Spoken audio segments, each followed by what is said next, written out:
네, 이렇게 악재가 겹겹이 쌓여 있지만 탈출구는 보이지 않습니다. 취재 기자와 조금 더 자세한 얘기 나눠보겠습니다. 이대종 기자가 나와 있습니다. 이 기자. 네. 앞서 상황을 보니까 정부 차원의 지원도 좀 필요할 것 같은데요. 그렇습니다. 근본적인 해결책을 정부가 나서서 제시하기는 좀 어렵습니다만 그래도 지금 상황에 따라서 물 한 모금이 사람 살릴 수 있는 것처럼 정부의 어떤 적절한 대책이 절실한 상황이기는 합니다. 당장 고사 위기인 자동차 부품업계의 경우 자금 지원 등의 조치가 단기적으로 필요할 수 있고요. 또 장기적으로는 유사한 부품을 생산하는 업체 간의 어떤 M&A 활동, 인수 합병의 활동을 좀 적절하게 지원하는 것도 방안이 될 수 있다라는 지금 분석도 나오고 있습니다.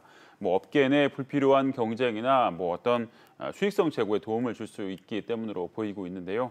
그래서 정부의 어떤 M&A 활성화 대책, 지원금 대책 같은 것도 필요해 보인다 이런 평가가 많습니다. 네, 완성차 업계에 대한 지원은 어떻습니까? 일단 완성차 업계의 경우는 보다 좀 장기적으로 규제를 좀 완화해 주는 것에 초점을 맞춰서 맞춰주는 어떤 지원책이 필요하다라는 말이 맞는데요.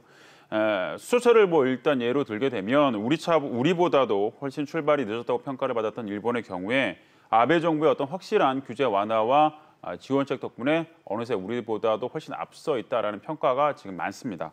일본은 그래서 지금 도쿄 올림픽이 열리는 2020년까지 수소차 보급 대수를 4만 대까지 늘리고 또 충전소도 200곳 가까이 지을 예정입니다.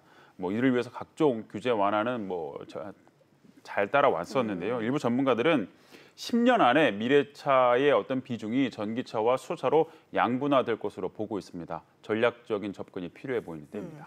당장 수출 회복하는 게 급선무일 것 같은데 시점은 언제쯤으로 예상이 되나요? 일단 그거를 단기적으로 어떻게 좀 말하기는 쉽지 않아 네. 보이지만 그래도 글로벌 수요가 좀 일단은 회복이 되어야 할 것으로 보입니다. 그 시점을 일부 전문가들은 지금 최소 2년에서 3년 정도로 내다보고 있는데요. 결국 핵심은 중국 시장입니다. 이 최대의 어떤 자동차 시장인 중국에서 사드 보복 이후에 어떤 부진을 털어내는데 2년에서 3년 정도의 시간이 걸릴 것으로 좀 내다보고 있습니다. 그렇군요. 지금 미국 중간 선거가 하루 앞으로 다가왔는데 네. 이를 기점으로 이제 미중 갈등이 좀 완화가 되면서 글로벌 수요가 회복될 수 있다 이런 전망도 나오고 있습니다. 그렇습니다. 미중 무역 갈등으로 어떻게 보면 중국의 좀 수출이 둔화되고 있고 내수가 침체되고 있는 그런 상황인데요. 이 때문에 일각에서는 중국의 올해 이 자동차 판매가 28년 만에 감소할 것이다라는 분석도 내놓고 있습니다. 따라서 이번에 이뤄질 미국의 중간 선거 결과가 미중 무역 갈등에 좀 해결책을 제시하느냐, 좀 완화점을 제시할 수 있느냐라에 좀 관심이 모아지고 있는데요. 네. 여기에 대해서 지금 좀 더 우리나라 입장에서 좀 더 눈여겨봐야 할 점은 미국의 25% 관세 여부입니다. 우리로서는 미국으로부터 고관세를 부과받게 되면 그야말로 직격탄을 맞는다 이렇게 볼 수 있는데요. 전문가들은 25%의 관세가 부과되면 약 22.7%의 대미 수출이 우려된다 이렇게 평가하고 있습니다. 그렇군요. 이런 외부적인 요인들 말고 네. 좀 우리 스스로 좀 대안을 찾아본다면 어떤 게 있을까요? 장기적으로는 미래의 경쟁력, 수소차나 전기차의 어떤 기술력을 빨리 확보하는 게 중요한데요.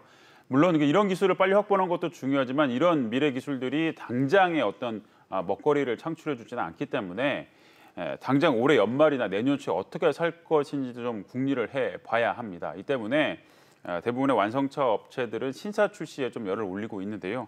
소형 SUV나 SUV 같은 이 전략 신형차 개발에 좀 서두르고 있고 차량을 부분 변경하는 이른바 페이스리프팅도 서둘러 나서고 있습니다. 또 여기에 중국이나 일본 등의 어떤 신흥국에서 맞춤형 전략 차종을 내놓는 것도 좀 서두르고 있는 그런 상황입니다. 알겠습니다. 이 기자 얘기 잘 들었습니다.